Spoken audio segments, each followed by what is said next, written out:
Everyone, success point academy के इस YouTube channel पे आपका स्वागत है। तो सर आज से हम यहाँ मैथमेटिक्स स्टार्ट करने वाले हैं और मैथमेटिक्स में अर्थमेटिक के पहले चैप्टर परसेंटेज से आज हम यहाँ स्टार्ट करेंगे।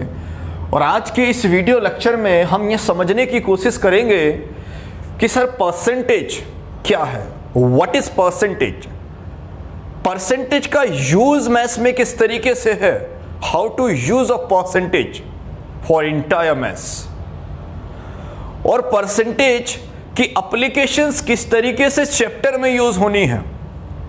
ये सारी बातें हम परसेंटेज में आज जानेंगे। तो सर सबसे पहले परसेंटेज का जो साइन होता है वो कुछ इस तरीके से होता है जिसको सभी जानते होंगे। सर ये परसेंटेज का साइन होता है, ये क्या है इसका ही बेसिक आज हम समझेंगे। तो सर सबसे पहले हमें परसेंटेज की इंपॉर्टेंस समझनी होगी कि परसेंटेज की इंपॉर्टेंस क्या है।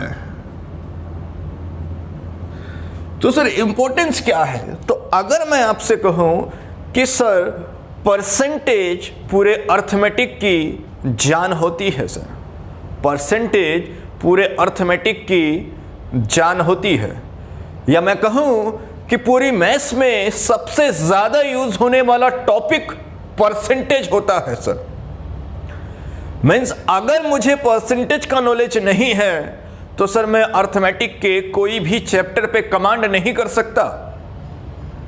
मींस अगर मुझे परसेंटेज नहीं आता है तो मैं प्रॉफिट एंड लॉस नहीं कर सकता, मैं सीआई एंड एसआई नहीं कर सकता, मैं टाइम एंड वर्क में कितना परसेंटेज यूज होता है मैं टाइम एंड वर्क कंप्लीट नहीं कर सकता। मींस अर्थमेटिक के हर एक चैप्टर में परसेंटेज यूज होता है, इसीलिए मैं इसे अर्थमेटिक की जान कह रहा हूं। सर ये बेस है इसका, अर्थमेटिक का एक बेसिक चैप्टर है, इसके बिना अर्थमेटिक कुछ नहीं है। और सबसे ज्यादा यूज होने वाला टॉपिक है परसेंटेज, यानी कि one of the most important topic for entire maths. ये बात सर आप समझ लें, तो इसे हम अच्छे से समझेंगे और अच्छे से इसका यूज देखेंगे। सर तो ये थी सर इसकी इंपॉर्टेंस। दूसरी बात सर इसकी एप्लीकेशंस बहुत वाइड हैं, हमें एप्लीकेशंस को इसकी समझना होगा।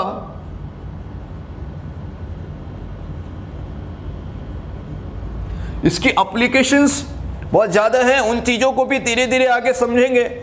तीसरी बात सर परसेंटेज का इस्तेमाल कैलकुलेशंस में भी बहुत होता है, मींस कैलकुलेशंस में भी परसेंटेज का इस्तेमाल बहुत ज्यादा होता है। सर जैसे आप देख सकते हो से डीआई डाटा इंटरप्रिटेशंस में मैक्सिमम जो डीआई होता है वो परसेंटेज से रिलेटेड होता है, तो कैलकुलेशन में भी परसेंटेज का बहुत ज्यादा रोल है। मीन्स अगर मैं कहूं अगर आपको कंप्लीटली परसेंटेज का नॉलेज है तो सर आप अपनी 20% मैथ्स कंप्लीट कर चुके हो, ये बात आप समझ लें। सर तीसरी बात, हमने चैप्टर को पढ़ना कैसे, हमने कोई ट्रिकबाजी फॉर्मूलेज पे चैप्टर को नहीं पढ़ना है, या इस चैप्टर या आने वाला आगे कोई भी मैथ्स का चैप्टर, हमने हर चैप्टर को कॉन्सेप्ट से पढ़ना है। सर किससे पढ़ना है, हमने हर चैप्टर को कॉन्सेप्ट पे पढ़ना है, हमें कॉन्सेप्ट पे हर चैप्टर पे कमांड करनी है। क्योंकि अगर हम कॉन्सेप्ट पे हर चैप्टर को पढ़ते हुए चले जाएंगे तो सभी हम एक कॉन्सेप्चुअली स्ट्रांग होते हुए चले जाएंगे।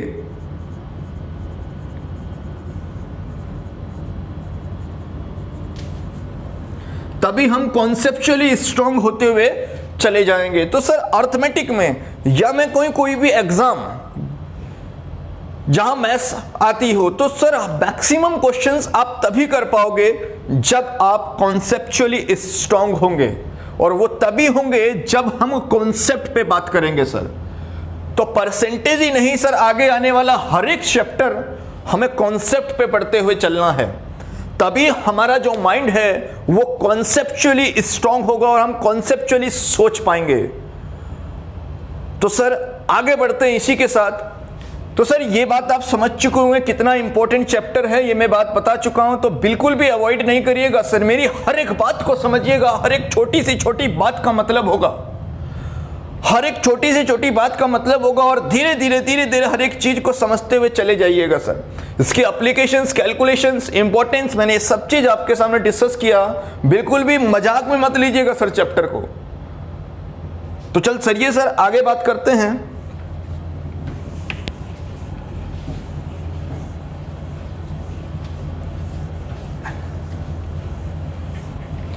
तो आगे हम परसेंटेज को समझते हैं। तो सर अगर मैं एक बात आपसे बोलूं कि सर मैं कह रहा हूं कि percentage, what is percentage? Percentage वो है 100 पे कोई भी मान, 100 पे कोई भी वैल्यू परसेंटेज कहलाती है सर। मैंने क्या कहा? 100 पे कोई भी मान, 100 पे कोई भी वैल्यू परसेंटेज होती है। ये बेसिक फंडा है, इस बात को याद रखिए सर। ये क्वेश्चंस में किस तरीके से अप्लाई होता है, चैप्टर में हम इसको किस तरीके से यूज करते हैं, इसकी एप्लीकेशंस क्या हैं, ये सब आगे हम धीरे धीरे समझेंगे। फिलहाल आप इतनी बात याद रखिए, 100 पे कोई मान या 100 पे कोई वैल्यू परसेंटेज होती है सर। तो सबसे पहले हम परसेंट को समझने की कोशिश करेंगे कि परसेंटेज क्या है, ये किस तरीके की वैल्यू है, ये इंडिपेंडेंट वैल्यू है या डिपेंडेंट वैल्यू है, हमें इस परसेंटेज को देखना किस तरीके से है। तो सर मैं दो चीजें आपके सामने लिखता हूं। मैंने इधर लिखा 10 और एक साइड लिखा मैंने 10%। सर मैंने दो चीजें लिखी, 10 और 10%। तो क्या आप मुझे बता सकते हो इन दोनों वैल्यू, ये दोनों वैल्यू सेम है या इनमें कोई डिफरेंस है सर? सर ये दोनों वैल्यू डिफरेंट वैल्यू हैं। क्यों है? क्योंकि ये एक परसेंटेज वैल्यू है और एक ये विदाउट परसेंटेज वैल्यू है।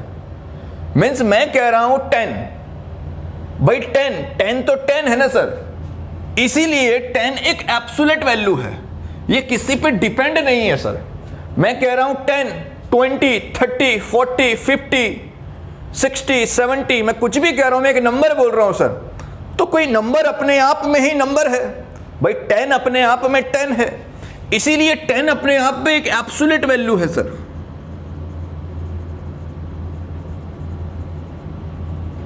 टेन अपने आप में एक एब्सोल्यूट वैल्यू है। अगर 10 अपने आप में एब्सोल्यूट वैल्यू है तो इसीलिए हमने इसे कहा यह एक इंडिपेंडेंट वैल्यू है सर।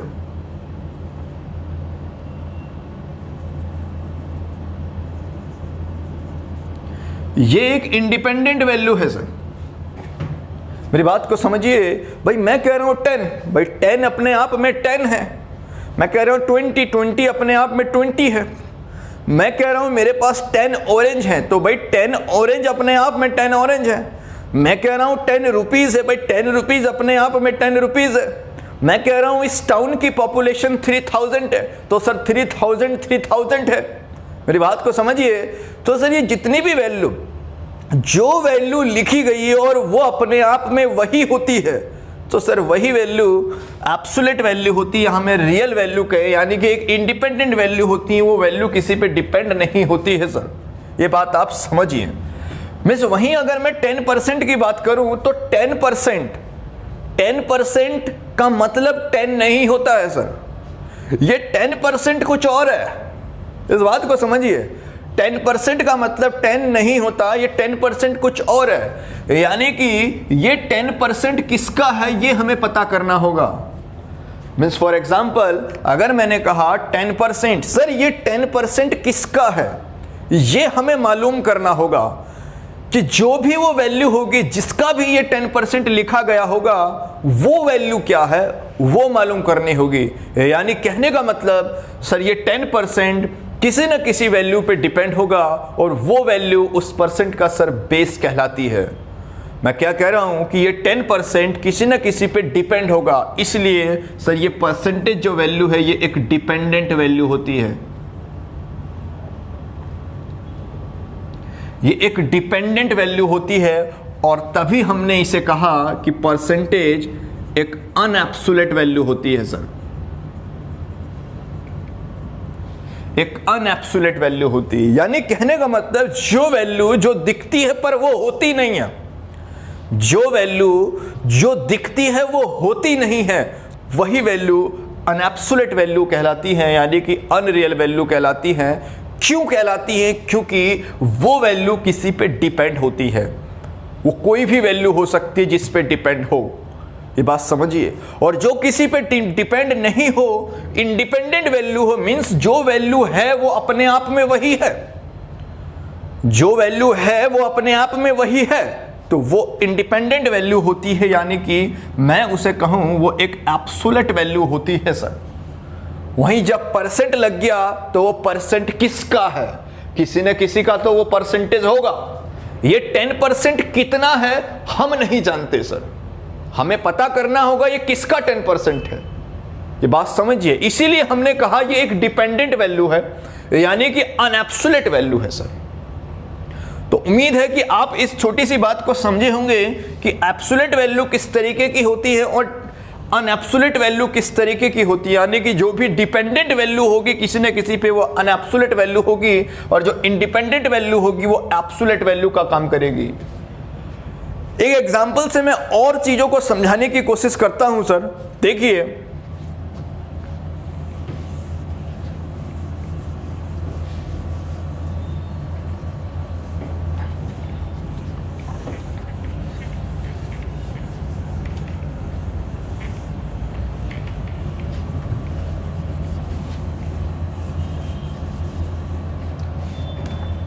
हमने सर लिखा कि टोटल ऑरेंज जो हमारे पास है,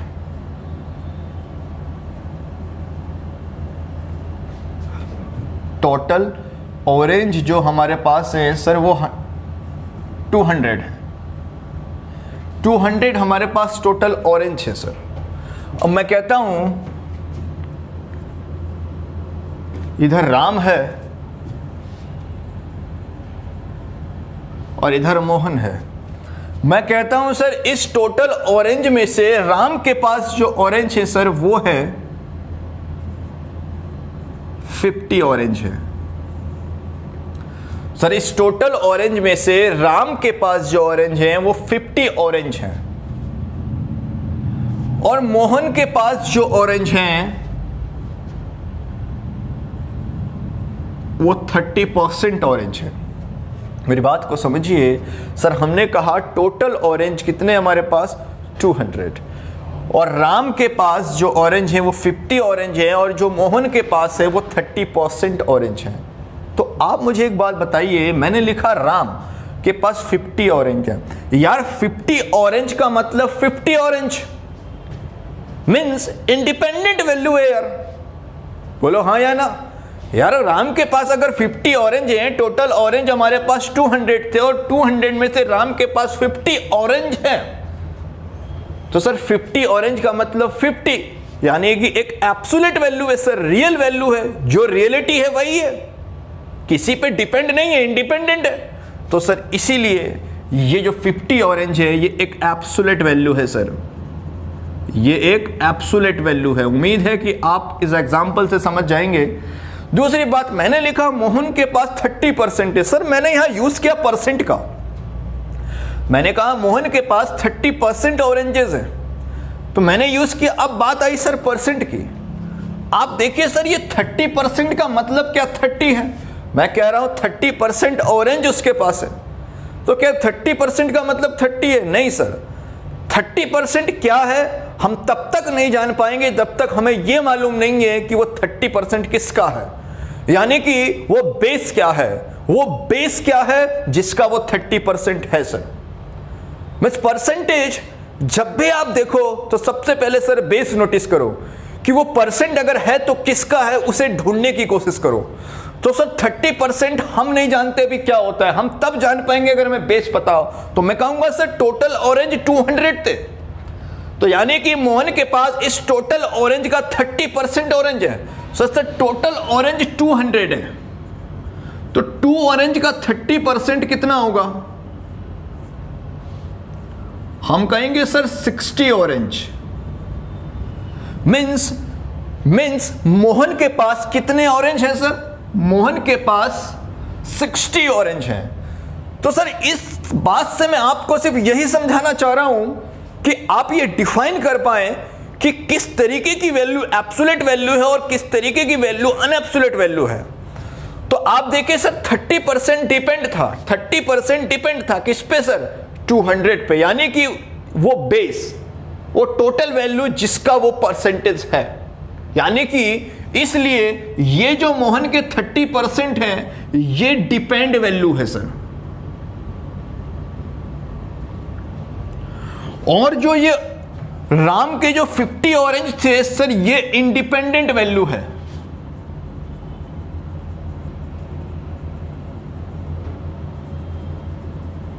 ये एक इंडिपेंडेंट वैल्यू है, इसीलिए हमने कहा कि एब्सोल्यूट वैल्यू में बात हो रही है सर।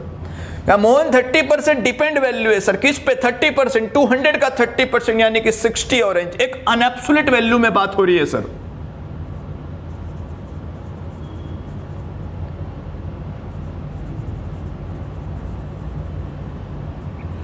एक अनएब्सोल्यूट वैल्यू में बात हो रही है सर। तो उम्मीद है कि आप इस छोटी सी बात को समझे होंगे, और इस छोटी सी बात को मैंने यही आपको आइडेंटिफाई कराने की कोशिश की है कि आप आगे मैथ्स में चाहे कोई भी चैप्टर हो, कहीं भी आप कोई क्वेश्चंस पढ़ रहे हो, तो सबसे पहले सर आपको पहचान हो जाए कि सर ये वैल्यू कौन सी एब्सोल्यूट है और कौन सी अनएब्सोल्यूट है। मींस डिपेंडेंट वैल्यू अनएब्सोल्यूट और इंडिपेंडेंट वैल्यू एब्सोल्यूट होती है सर। उम्मीद है कि आप समझे होंगे। मींस कहने का मतलब अगर कोई वैल्यू लिखी गई है और जो वैल्यू है और रियल में भी वही है तो वो एक इंडिपेंडेंट वैल्यू यानी कि एब्सोल्यूट, और जो दिख रही है जो लिखी गई है पर वो है नहीं तो सर वो एक डिपेंड वैल्यू होती है जिसे हम अनएब्सोल्यूट वैल्यू कहते हैं। और उसी में से एक वैल्यू होती है सर परसेंटेज। तो इसका मतलब परसेंटेज किस तरीके की वैल्यू है सर, अनएब्सोल्यूट वैल्यू है, यानी कि पूरा परसेंटेज पूरी मैथ्स में जहां भी चलेगा तो वो परसेंटेज कैसा वैल्यू है सर, अनएब्सोल्यूट वैल्यू है, यानी कि एक डिपेंडेंट वैल्यू परसेंटेज है। किस पे, जिसका भी वो परसेंट है, यानी कि उसका बेस, जो भी परसेंट लिखा गया उसका बेस क्या है वो डिसाइड करेगा कि वो 30% कितना है। यानी कि मैंने कहा 20%, तो 20% उसका जो बेस है वो बेस डिसाइड करेगा कि वो 20% कितना है। मैंने कहा 50%, तो उसका बेस डिसाइड करेगा वो 50% कितना है। ये बात आप समझिए। तो ये डिफरेंस आप समझ गए होंगे उम्मीद है, और आप इसे कॉपी कर लीजिएगा सर, बहुत अच्छी चीज़ है, आगे बहुत फायदा आपको देने वाली है। चलिए सर आगे मैं थोड़ा सा और समझाने की कोशिश करता हूं, तो आप समझ गए होंगे परसेंटेज किस तरीके की वैल्यू है सर, अनएब्सोल्यूट वैल्यू है। मैं थोड़ा और समझाने की, इनमें डिफरेंस करने की कोशिश करता हूं और आप अच्छे से समझ पाए। नेक्स्ट,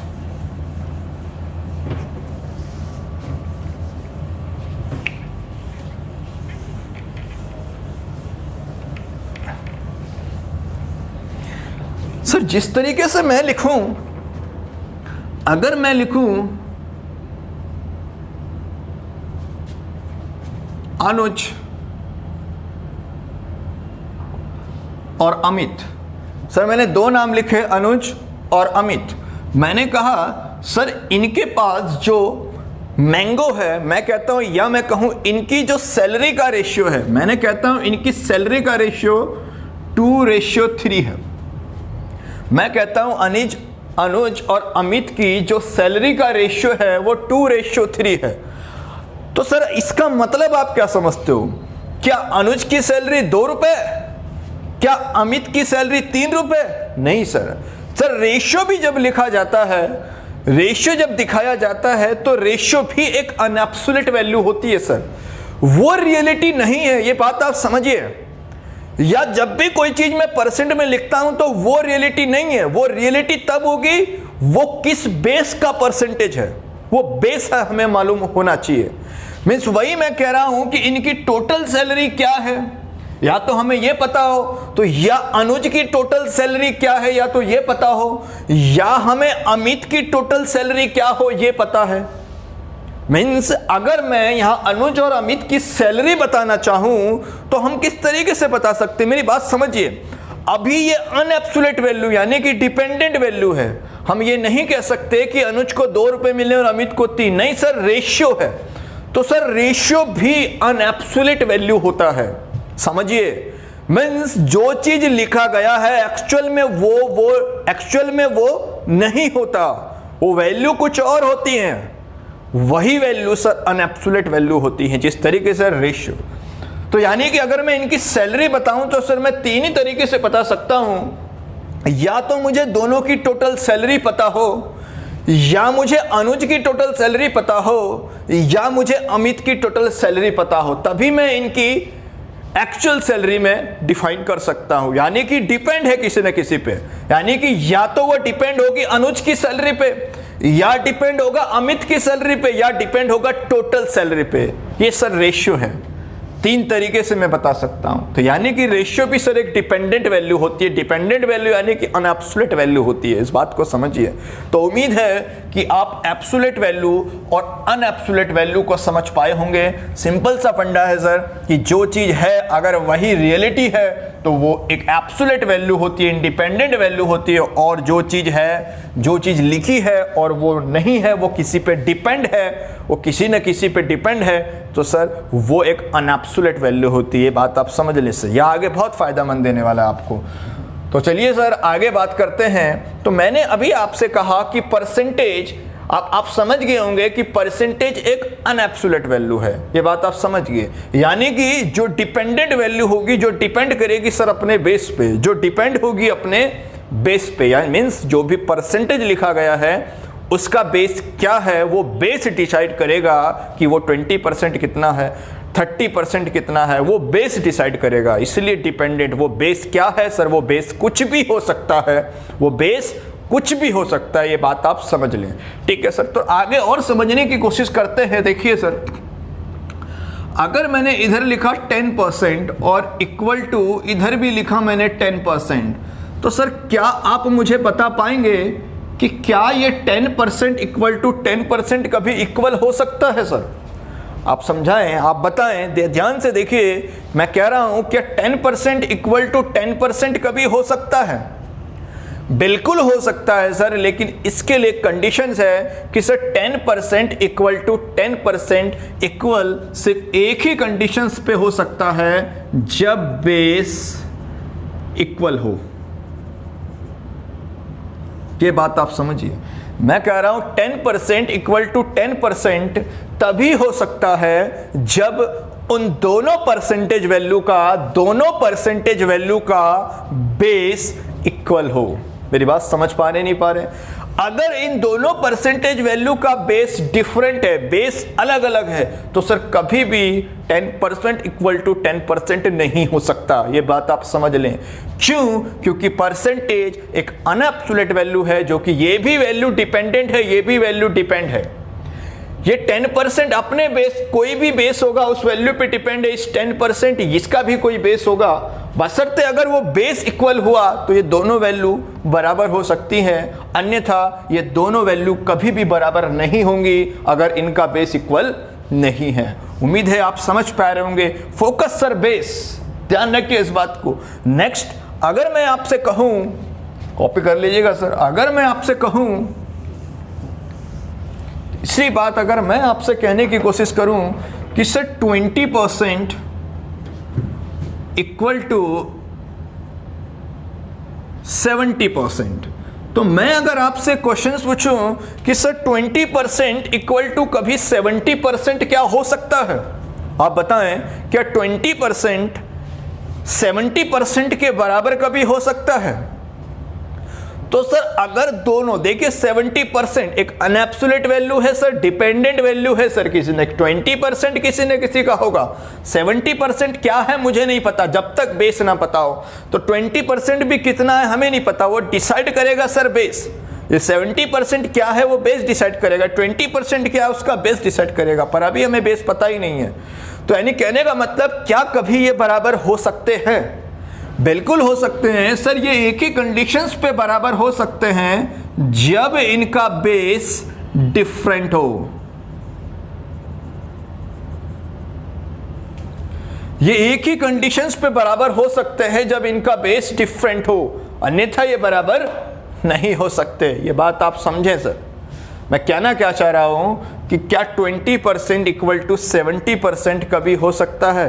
सर बिल्कुल, एक कंडीशन ऐसी बन सकती है कि जब अलग अलग परसेंट भी बराबर हो सकते हैं, लेकिन उनका बेस डिफरेंट होने पे ही वो दोनों बराबर हो सकते हैं। अगर बेस सेम हुआ इन दोनों परसेंटेज वैल्यू का जिस पे डिपेंड है, यानी कि बेस अगर सेम हुआ तो ये कभी भी बराबर नहीं हो सकते। यानी कि जो भी कुछ है सर वो क्या है, वो बेस है सर। वो बेस डिसाइड करेगा कि वो परसेंटेज क्या है और कितना है। ये बात आप समझिए सर।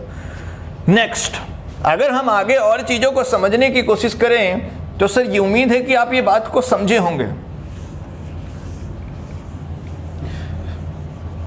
मीन्स अगर मैं आपसे कहूं 20% इक्वल टू 80%, मैं आपसे जानना चाह रहा हूं सर क्या कभी ये वैल्यू बराबर हो सकती हैं? बिल्कुल हो सकती हैं सर। अभी तो हमने आपको बताया कि सर 20% कितना है ये डिसाइड करेगा उसका बेस, 80% कितना है ये डिसाइड करेगा उसका बेस। मीन्स अगर बेस सेम हुआ तो ये इक्वल नहीं हो सकती। मीन्स अगर इनका बेस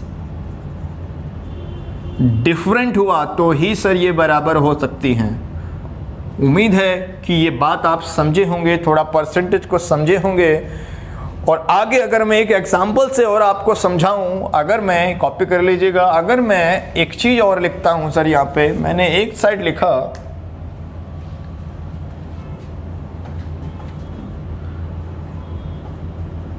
मैंने इधर लिखा अनुज और मैंने इधर भी लिखा सर अनुज, तो सर आप देखिए ये अनुज, ये भी अनुज और ये भी अनुज, लेकिन आप किस अनुज की बात कर रहे हैं सर ये पता कैसे चलेगा?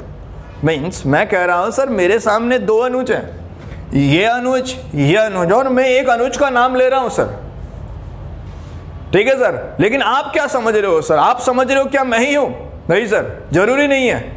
मैं किस अनुज की बात कर रहा हूं तो सर ये डिसाइड करेगा कौन? इनका बेस, इनका आधार। आजकल आधार चल रहा है ना सर, मैं आधार कार्ड सुना होगा, आधार कार्ड से मैं ये पहचान कर सकता हूं कि मैं किस अनुज की बात कर रहा हूं सर। मीन्स अगर मुझे ये जानना है, ये आइडेंटिफाई करना है कि मैं किस अनुज की बात कर रहा हूं तो सर मुझे उसका आधार जानना होगा। क्या जानना होगा? मुझे उसका आधार जानना होगा। आधार यानी कि सर बेस, मुझे उसका बेस जानना होगा। उम्मीद है कि आप समझे होंगे। तो सर ओवरऑल मैं आपसे ये कहने की कोशिश कर रहा हूं कि जब भी आप पूरी मैथ्स में या रियल लाइफ में कभी भी कहीं भी आप परसेंटेज देखो या सुनो तो सर सबसे पहले दिमाग में एक ही बात आनी चाहिए कि सर उसका बेस क्या है। क्योंकि परसेंटेज एक इंडिपेंडेंट वैल्यू है जो डिपेंडेंट होती है अपने बेस पे, और इसीलिए अनएब्सोल्यूट वैल्यू है। तो ध्यान रहे पूरी मैथ्स में, रियल लाइफ में कभी भी आप परसेंटेज कहीं देखो सुनो तो सबसे पहले ओवरऑल हमारे ध्यान में एक ही चीज आनी चाहिए कि जो परसेंटेज वो लिखा गया है उसका बेस क्या है। ये बात आप समझ लें सर। नेक्स्ट आगे सेकंड बात, अब हम आपको ये समझाने की कोशिश करते हैं। उम्मीद है कि आप ये समझ गए होंगे कि ओवरऑल परसेंटेज जो भी है वो परसेंटेज को डिसाइड करेगा उसका बेस। ये बात आप ध्यान रखें सर। नेक्स्ट सेकंड बात ये भी है कि परसेंटेज कंपैरिजन के लिए भी हम यूज कर सकते हैं सर। सेकंड बात कि परसेंटेज को अकॉर्डिंग टू कंपैरिजन में भी हम यूज कर सकते हैं। मीन्स जैसे किस तरीके से, देखिए मीन्स हम कंपैरिजन भी हम परसेंटेज को कंपैरिजन में भी यूज कर सकते हैं। कैसे? फॉर एग्जांपल समझिए, मैंने लिखा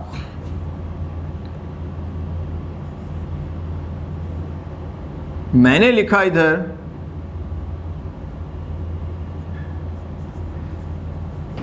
राम और इधर मैंने लिखा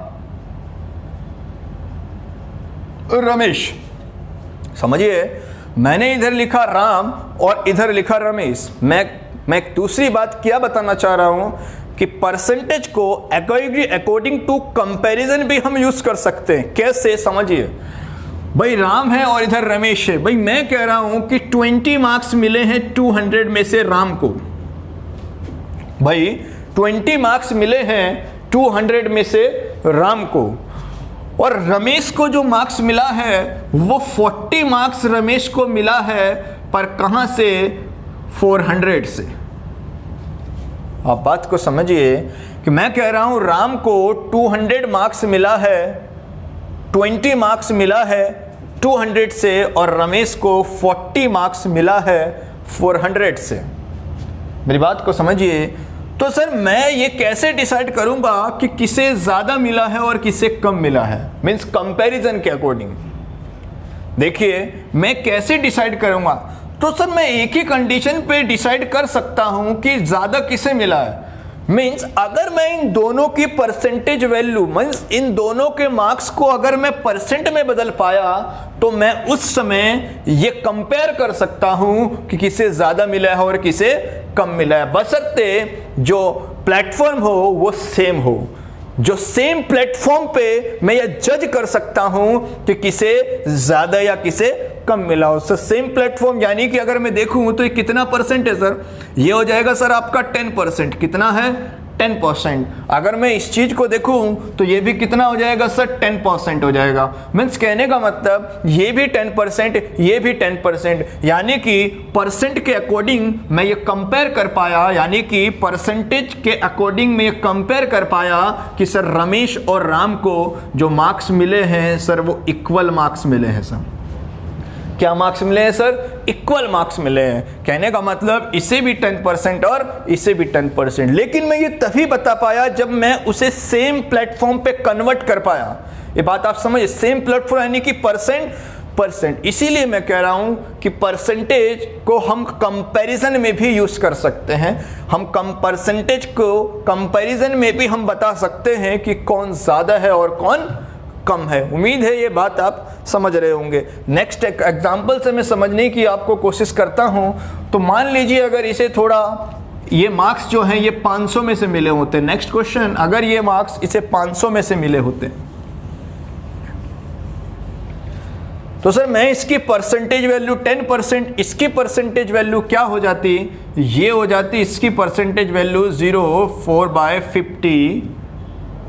हम इसे ऐसे कर लेते सर 40/500 इंटू 100, 0.000, यानी कि ये हो जाता सर हमारा 8%। ये बात आप समझ लीजिए सर,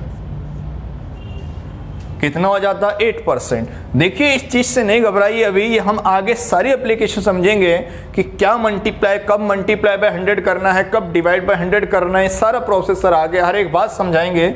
अभी सिर्फ आपको मैं समझाने की कोशिश कर रहा हूं कि परसेंटेज को एज अ कंपैरिजन भी हम यूज कर सकते हैं। मींस जैसे ये मार्क्स, तो यहाँ पे हम नहीं बता पा रहे थे किसे ज्यादा या किसे कम। जब मैंने परसेंट में कन्वर्ट कर पाया तो तब मैंने ये चीज आपके बताने की कोशिश की। तो सर किसे ज्यादा मार्क्स मिले? तो हम कहेंगे सर राम को ज्यादा मार्क्स मिले हैं रमेश से। लेकिन मैं ये तभी बता पाया जब मैंने सेम दोनों के मार्क्स को सेम प्लेटफॉर्म पे कन्वर्ट किया, और वो सेम प्लेटफॉर्म क्या था सर? Percentage value. ये बात आप समझ, इसलिए परसेंटेज को कंपैरिजन में भी यूज कर सकते हैं। नेक्स्ट एग्जांपल से मैं समझाने की और कोशिश करता हूं सर इस चीज को। देखिए सर समझने की कोशिश करिए, कॉपी कर लीजिएगा सर इसे। नेक्स्ट अगर मैं आपसे कहूं,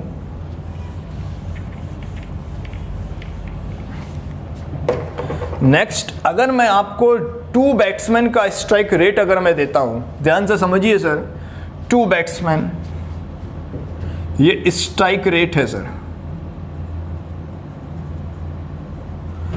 एक बैट्समैन है सर राम और एक बैट्समैन है मोहन। तो सर राम का जो स्ट्राइक रेट है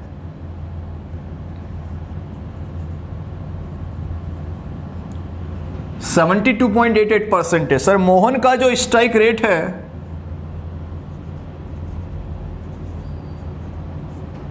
वो 92.2% है। और मैं कह रहा हूं सर मेरे पास 2 बैट्समैन का स्ट्राइक रेट, 2 बैट्समैन का स्ट्राइक रेट राम का ये है और मोहन का ये है। नेक्स्ट राम जो है सर एक मैच में जो राम है वो एक मैच में सर 8000 रन बनाता है। और जो मोहन है वो एक मैच में 200 रन्स बनाता है। मीन्स इस स्ट्राइक रेट के अकॉर्डिंग राम का जो स्ट्राइक रेट 72.88%, मोहन का जो स्ट्राइक रेट 92.2%, और राम एक मैच में 8000 रन बनाता है और मोहन एक मैच में 2000 रन बनाता है। मैं सर आपको सिर्फ अभी परसेंटेज यूज कैसे करते हैं मैं समझाने की कोशिश कर रहा हूं कि व्हाट इज परसेंटेज, क्या है, मैं समझाने की कोशिश कर रहा हूं टू यूज ऑफ परसेंटेज। बस आगे कुछ नहीं सोचना है सर, अभी सब धीरे धीरे आगे चीजें चलेंगी। तो अभी मैंने आपको एक स्ट्राइक रेट दिया सर, 2 बैट्समैन का जो स्ट्राइक रेट है मीन्स राम का 72.88% और मोहन का 92.2%। वहीं राम एक मैच में 8000 रन बना लेता है और मोहन 2000 रन बना लेता है। सर तो क्वेश्चंस हमारे पास ये है, क्वेश्चंस ये है कि अगर 100 बॉल्स पे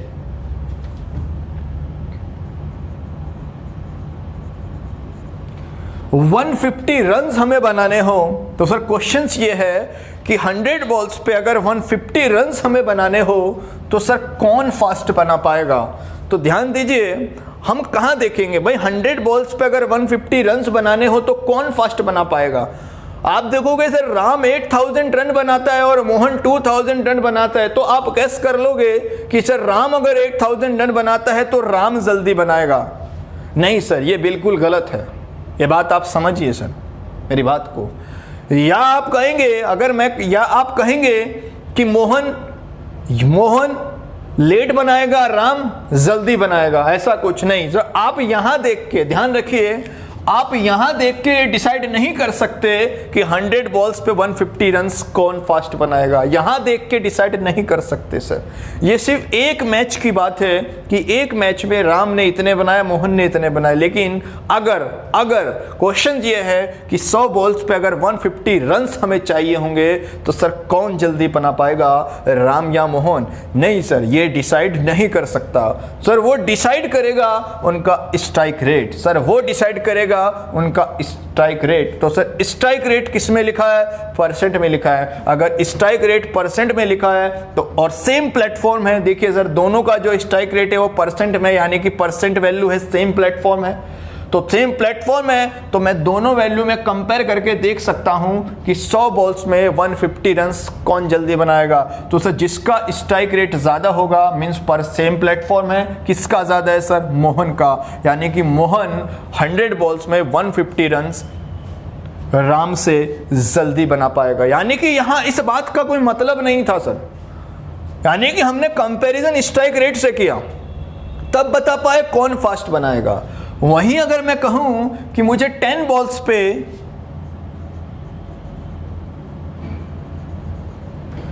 10 बॉल पे 20 रन्स मुझे चाहिए सर, 10 बॉल्स पे 20 रन्स मुझे बनाने, तो कौन फास्ट बना पाएगा। तो सर इससे मैं डिसाइड नहीं कर सकता sir, same platform strike rate यानी कि उनकी स्पीड। तो सर स्ट्राइक रेट दोनों का किस में है सर, परसेंटेज में है। तो इसीलिए मैं कंपेयर करके बता पाया। तो कंपेयर करूँगा तो स्ट्राइक रेट मोहन का ज़्यादा है, इसका मतलब 10 बॉल्स में 20 रन्स जल्दी मोहन बना पाएगा। कौन बना पाएगा सर, मोहन जल्दी बना पाएगा। तो इसलिए मैं आपको इन एग्जाम्पल से समझाने की कोशिश कर रहा हूं सर कि परसेंटेज को हम कंपैरिजन के अकॉर्डिंग भी यूज़ कर सकते हैं, बशर्ते वो उसे अगर वो सेम प्लेटफॉर्म पे हो। ये 2 एग्जाम्पल समझाने की कोशिश की है। तो सर उम्मीद है कि ये बात आपको समझ आएगी। तो चलिए सर तीसरी बात समझते हैं परसेंटेज से रिलेटेड। उम्मीद है बात समझ गए होंगे। तो सर जब भी कंपैरिजन हो रहा होगा तो सेम प्लेटफॉर्म में हम उसे कन्वर्ट करना है, तभी हम बता सकते हैं कौन ज़्यादा और तो कम। अकॉर्डिंग टू परसेंटेज का अगर हमें कंपैरिजन करना है तो दोनों परसेंटेज में होना चाहिए और कंपेयर करके हम बता सकते हैं। आप यहाँ पे देखिए, जब हमने ये चीज़ पूछा तो इस बात का यहाँ कोई मतलब ही नहीं है। तो सर जब कोई चीज़ लिखी गई है और जब कोई चीज़ हम करते हैं तो हमें ये भी मालूम होना चाहिए हमें उस चीज़ के लिए, वो चीज़ फाइंड करने के लिए किस चीज़ की रिक्वायरमेंट है और किसकी नहीं है। अगर ये चीज़ मैं फाइंड करूंगा तो हमें इसकी रिक्वायरमेंट नहीं है सर, हमें इसकी रिक्वायरमेंट, हमने परसेंटेज को कंपेयर किया और ये बता पाए कौन फास्ट बनाएगा, मोहन फास्ट बनाएगा, बशर्ते राम ने ज़्यादा रन बनाए थे, मोहन ने कम बनाए थे। तो इस बात से नहीं सर, इस बात का यहाँ कोई मतलब नहीं है। तो ये बात आप समझिए। नेक्स्ट चीज़ आइए,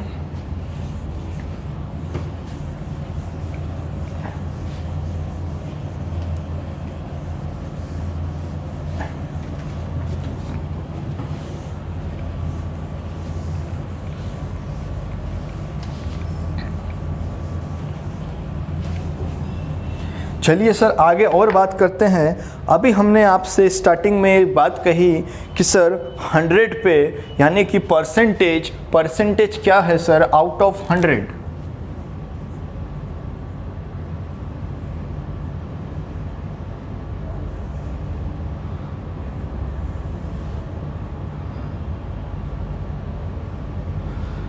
अभी हमने आपके स्टैटिक बेसिक फंडा सर आउट ऑफ 100। तीसरी बात हम आपको अब समझाने की कोशिश करेंगे कि सर परसेंटेज आउट ऑफ 100 यानी कि 100 पे कोई मान या 100 पे कोई वैल्यू सर परसेंटेज कहलाती है। किस तरीके से समझिए सर, मैं अगर कहूं सर 20 100 पे कितना है, हम कहेंगे 20 100 पे 20% है सर। मेरी बात को समझिए, 20 100 पे 20% है।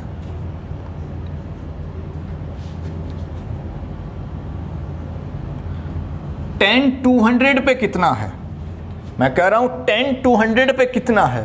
अभी हमने आपसे बात कही सर आउट ऑफ 100 पे कोई भी वैल्यू, 100 पे कोई भी मान परसेंटेज कहलाता है सर।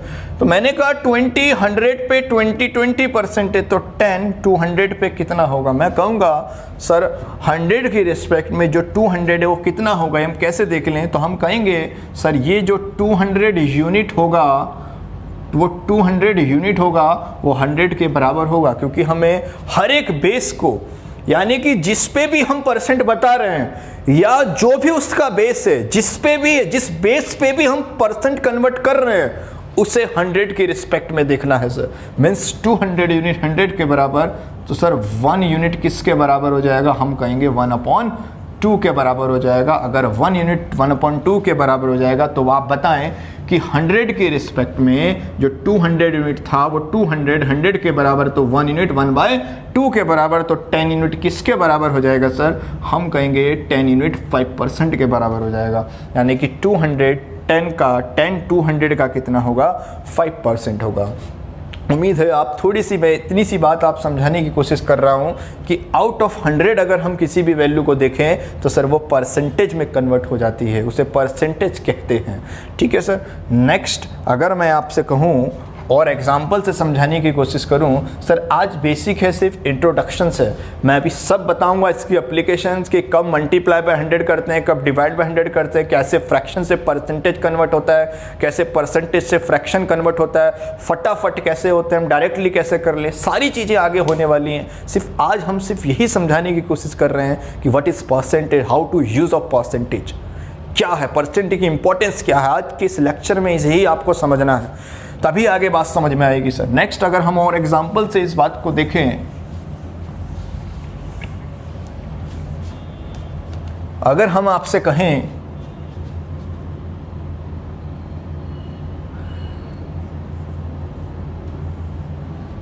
सर 500 का कितना परसेंट है, 500 का कितना परसेंट है, समझिए 500 का कितना परसेंट। हमने अभी एक बात आपसे कही सर आउट ऑफ 100 पे कोई मान, 100 पे कोई वैल्यू, 100 की रिस्पेक्ट में अगर कोई वैल्यू हम देखते हैं तो वो परसेंटेज कहलाती है।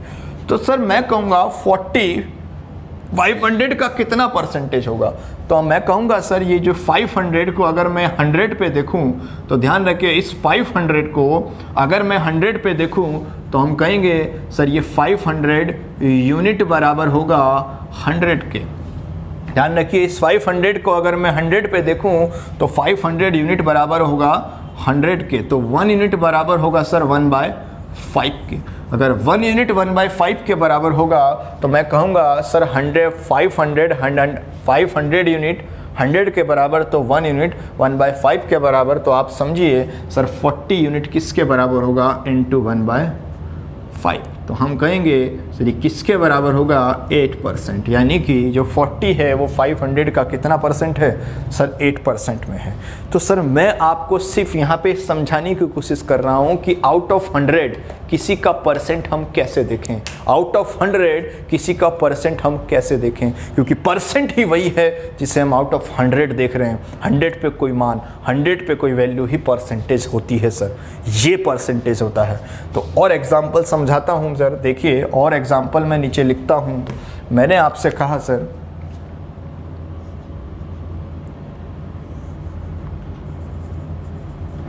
कि सर 6300 का कितना परसेंट होगा। हम कहेंगे देखिए समझिए 6300 का कितना परसेंट होगा। अभी मैंने सिर्फ आपको एक ही बात बोली कि 100 के रिस्पेक्ट में, 100 की रिस्पेक्ट में कोई भी वैल्यू क्या कहलाती है सर, परसेंटेज। तो मैं कहूँगा कि 300 का कितना परसेंटेज, का मतलब मैंने कहा परसेंट वो होता है जब हम उसे किस पे देखते, उसके बेस को किस पे देखते हैं सर, 100 पे देखते हैं। ध्यान रखिए परसेंटेज वो होता है जब हम उसके बेस को 100 पे देखते हैं। इसका मतलब ये 300 जो यूनिट हुआ ये बराबर हुआ सर 100 के, तो 1 यूनिट बराबर हुआ 1/3 के। अगर 1 यूनिट 1/3 के बराबर हुआ तो सर 60 किसके बराबर हुआ, तो 60 1/3 यानी कि ये 20% के बराबर हुआ सर। उम्मीद है आप समझ पा रहे होंगे सर, ये परसेंटेज है। यानी कि आउट ऑफ 100 पे कोई भी परसेंट हम कैसे कन्वर्ट करते हैं, 100 की रिस्पेक्ट में कोई परसेंट कैसे देखते हैं सर, वो इस तरीके से हम देख सकते हैं। तो ये बात थी। एक एग्जांपल और ले लेते हैं, समझने की कोशिश करिए, आप कॉपी कर लीजिएगा अच्छे से और मेरी हर एक बात को समझिए और इस पर गौर कीजिए, मेरी हर एक बात पे गौर करना, क्योंकि ये परसेंटेज का बेसिक इंट्रोडक्शन है सर, तभी आगे बात समझ में आएगी सर। नेक्स्ट लेक्चर में आज सिर्फ इंट्रोडक्शन है, मैंने सिर्फ यही समझाया कि what is percentage, how to use of percentage for entire maths, किस तरीके से हमने परसेंटेज को हैंडल करना है।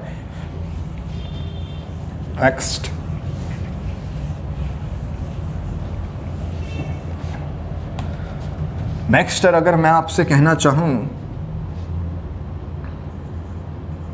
कि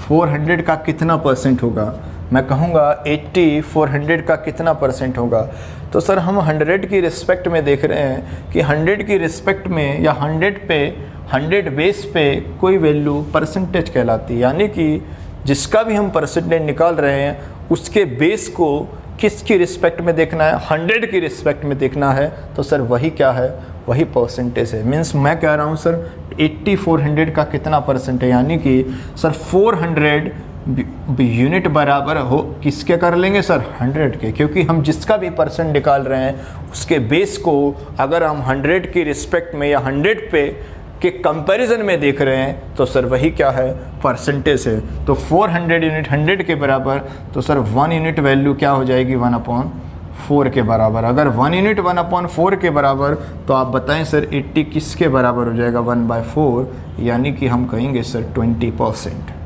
यानी कि हम कहेंगे जो 80 है वो 400 का 20% है। उम्मीद है कि इस छोटी सी बात को आप समझ पाए होंगे। तो सर आज के लेक्चर में इतना ही। एक बार रिवाइज, आप इस चीज़ को मैं रिवाइज करा देता हूँ कि हमने आज के लेक्चर में क्या सीखा। तो सर हमने यह जानने की कोशिश की कि सर परसेंटेज क्या है, मीन्स परसेंटेज एक किस तरीके की वैल्यू है, परसेंटेज डिपेंडेंट है या इंडिपेंडेंट है, जानने की कोशिश की। परसेंटेज किस पे डिपेंड होगी, परसेंट कुछ नहीं होता। जब भी कोई परसेंट बोल रहे होंगे सर वो परसेंट डिसाइड करेगा उसका बेस। यानी कि कभी भी अगर परसेंट आप देखो रियल लाइफ में कभी भी कहीं भी, तो सबसे पहले परसेंट को देखते एक ही बात दिमाग में आनी चाहिए, सर उसका बेस क्या है, मीन्स उसका बेस डिसाइड करेगा कि वो परसेंट क्या है। दूसरी बात हमने आपसे कही कि परसेंटेज का यूज़ कंपैरिजन में भी हम कर सकते हैं। अगर हम उसे सेम प्लेटफॉर्म पे कन्वर्ट कर पाए तो हम परसेंटेज का यूज़ कंपैरिजन में भी इस्तेमाल कर सकते हैं।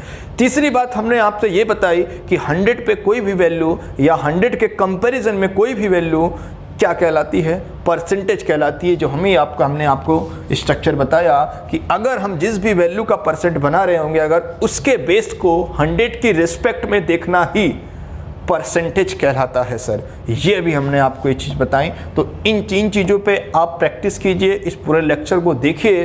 तो सर आगे नेक्स्ट लेक्चर में हम बात करेंगे कि सर परसेंट टू फ्रैक्शन कैसे बनता है और फ्रैक्शन टू परसेंटेज कैसे बनता है, परसेंटेज कहाँ से बनते हैं, कितने परसेंटेज होते हैं, कितने फ्रैक्शन होते हैं, ये सारी बातें अब जो एप्लीकेशंस जो हैं वो सर आगे नेक्स्ट लेक्चर में स्टार्ट होंगी। हम बताएंगे कि कब मल्टीप्लाई 100 किया जाता है और कब डिवाइड बाय 100 किया जाता है। ये सारी बातें आगे चलेंगी सर। आज तो खाली इंट्रोडक्शंस था, हमने आपको समझाने की कोशिश की कि परसेंटेज क्या है, उसका बेसिक स्ट्रक्चर क्या है। तो सर आज के लिए इतना ही। Thank you sir.